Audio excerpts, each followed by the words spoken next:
pieces, but he didn't have no pieces, and now he rests in pieces in the belly of the beast.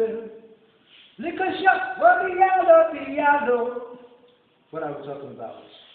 Gunshots, firing, using weapons is what it's all about. We're trying to introduce the topic today, and which is terrorism. Terrorism is because it happens because we have access to small arms proliferation. That is, small arms coming into the country. And now, gun cannot shoot by itself, bomb cannot explode by itself, neither can knife kill by itself if it was not used by humans. So what is terrorism? Terrorism, simply put, is just the use of force. Use of force and violence to achieve your own self-goal or the group set goal or objective. When a group decides to say, everyone must do what we want, or we will do this, by killing, maiming, robbing, and doing all sorts of things to them. That is what we call terrorism. So how do they operate? How do terrorists operate? Yes, we have been able to define what terrorism is. So how do they operate? They recruit young girls, young boys into their fold.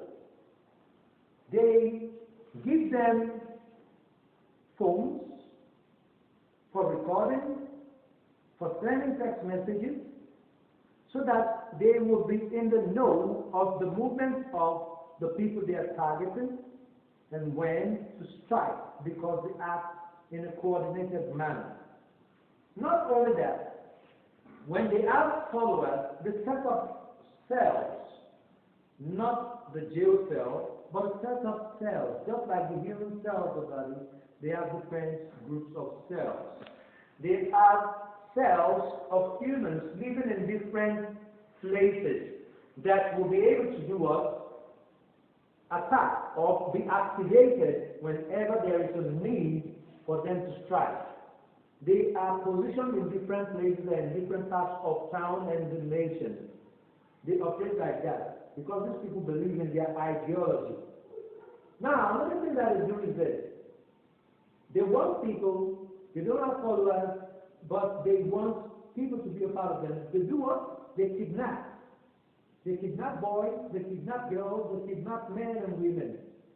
If you don't agree to their ideology, what is the next thing they do? They maim. If they don't kill, they maim that cotton part of the person's body.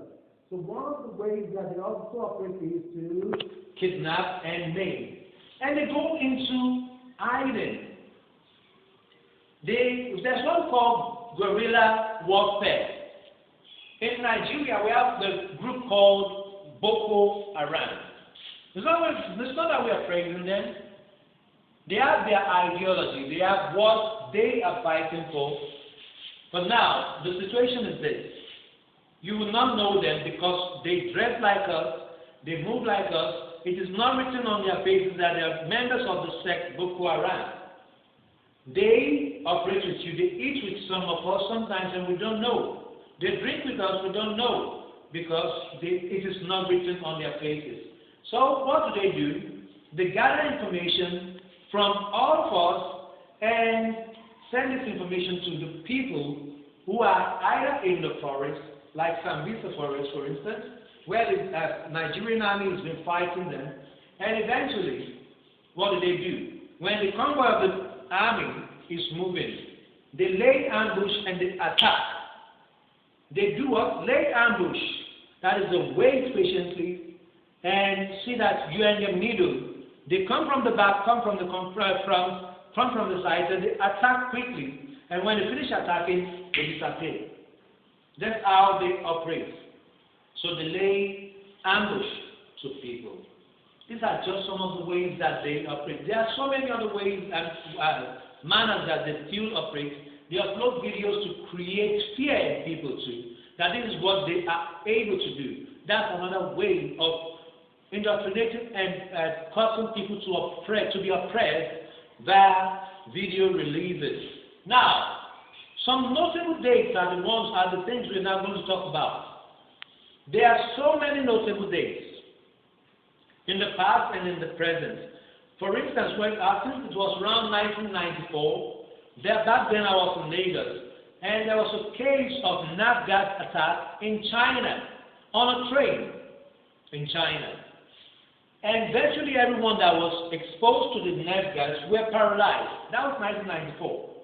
Now, in 1998, we had the Lockerbie bombing. I can't remember the year, but Lockerbie bombing had to do with Libya, and that's one of the reasons why Muammar Gaddafi was ousted and eventually killed.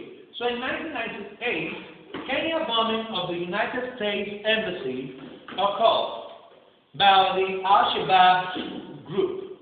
They did what? Attacked the U.S. Embassy in 1998, and some lives were lost. In 2001, the World Trade Center was attacked in September 11, 2001, by some devotees to Osama bin Laden. What did they do? They hijacked some planes that were bound for the United States, and they commandeered it and flew the plane straight into the trade centers, the Twin Towers. And that very day, over 3,000 people died in just a matter of, let's say, minutes. Lives were lost, about 3,000 people. Now, that aside, in 2014, that was about 6 years ago, during the time of Goodluck Jonathan, some girls were abducted in Chibok, in the northern part of Nigeria, in 2014. Till this present day and time, these girls have not been released, but we believe that some of them have been indoctrinated and now are being used to perpetrate terrorist attacks again, because that's one of the ways they operate. They indoctrinate, make you believe in their ideology, and tell the person to go out there and blow up himself and other people. They call it this syndrome, I can't remember, Stockholm syndrome, Stockholm in Sweden, where the victim starts sympathizing with the captor and now starts believing in whatever the captor says and does. So in 2014, this one happened. But must we continue like this? I don't believe so. So what are the things that can be done to curb this? One of the best and first way of solving this problem is enlightenment of the youth. Because we say the youth are the leaders of tomorrow.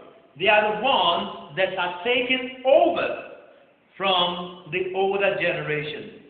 So if we catch them young and enlighten them and let them know that violence does not pay. Rather, it leaves a trail of blood and so much injustice to the families that their loved ones are killed, then they will change.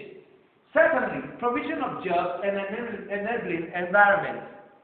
When you have an environment where you know that when you're done with your university degree or your secondary school degree or maybe the primary school, you're done and you want to work, and you have an environment where there's good road, potable water, power supply, and all of that will make life easy for you, you will not be thinking about terrorism.